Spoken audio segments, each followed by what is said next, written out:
Welcome to Sunday School for Sunday, November 19th, 2023, for our junior students. I do not own the rights to this music. Today's Bible basis is coming out of Exodus chapter 14, verses 21 through 30.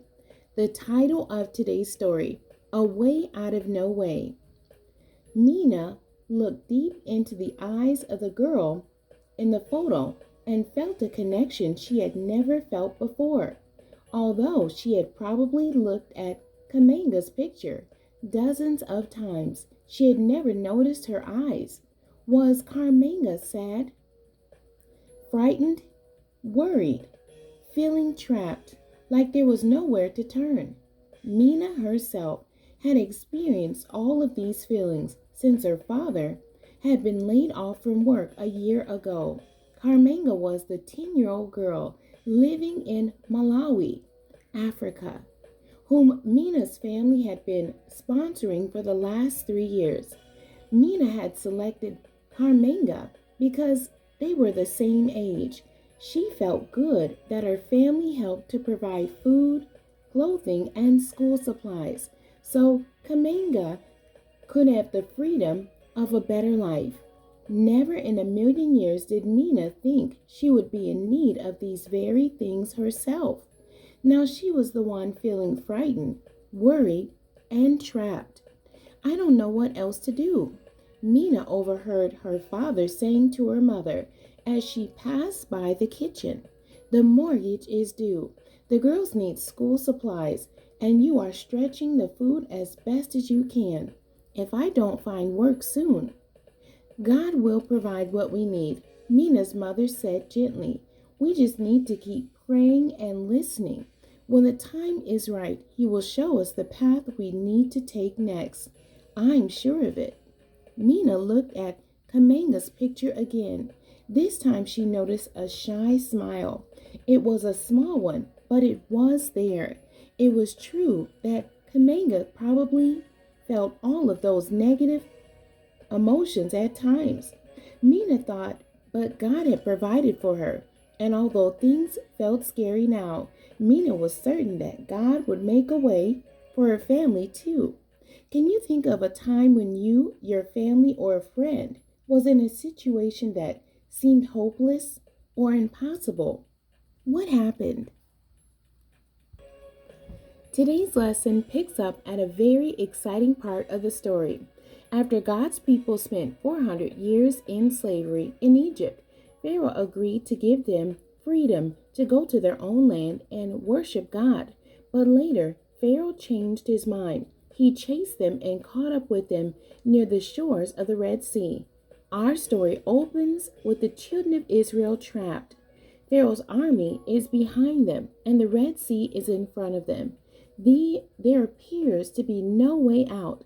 Had God delivered them out of Egypt only to have them die in the desert? Our lesson scripture, Exodus chapter 14, verses 21 through 30. And Moses stretched out his hand over the sea, and the Lord caused the sea to go back by a strong east wind all that night, and made the sea dry land, and the waters were divided. And the children of Israel went into the midst of the sea upon the dry ground, and the waters were a wall unto them on their right hand and on their left. What did Moses do, and why? What did the Lord do? What did the Israelites do and see?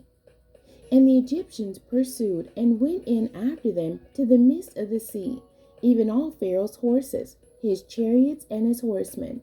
And it came to pass that in the morning watch the Lord looked unto the host of the Egyptians through the pillar of fire and of the cloud, and troubled the host of the Egyptians, and took off their chariot wheels, that they drave them heavily, so that the Egyptians said, "Let us flee from the face of Israel, for the Lord fighteth for them against the Egyptians." What did the Egyptians do? What did God do? Why did the Egyptians begin to run? What happened? And the Lord said unto Moses, "Stretch out thy hand over the sea, that the waters may come again upon the Egyptians, upon their chariots, and upon their horsemen, And Moses stretched forth his hand over the sea, and the sea returned to its strength when the morning appeared, and the Egyptians fled against it. And the Lord overthrew the Egyptians in the midst of the sea, and the waters returned and covered the chariots and the horsemen, and all the host of Pharaoh that came into the sea after them. There remained not so much as one of them. But the children of Israel walked upon dry land in the midst of the sea, and the waters were a wall unto them on their right hand and on their left. Thus the Lord saved Israel that day out of the hand of the Egyptians. And Israel saw the Egyptians dead upon the seashore. When the Israelites first saw the Egyptian army behind them, what did they think about their situation? What did God know about their situation?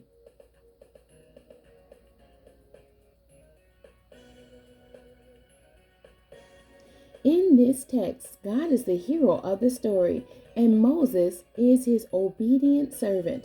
Describe the impossible situation the children of Israel faced, and then describe God's miraculous rescue. The memory verse for today's lesson: Thus the Lord saved Israel that day out of the hand of the Egyptians, and Israel saw the Egyptians dead upon the seashore. And that's Exodus chapter 14, verse 30. Whatever we are going through in our lives, God sees, knows, and cares. He always has a plan, even when the situation seems impossible. Impossible is when God does his best work. One of the ways God works out his plan for deliverance and freedom is by using his children to meet the needs of others who feel there is no way out. Pray about how God might want to use you to help someone who is trapped and feels there is no way out. What might God be calling you to do to help deliver them toward freedom? The end. God bless you, and thank you for joining me today.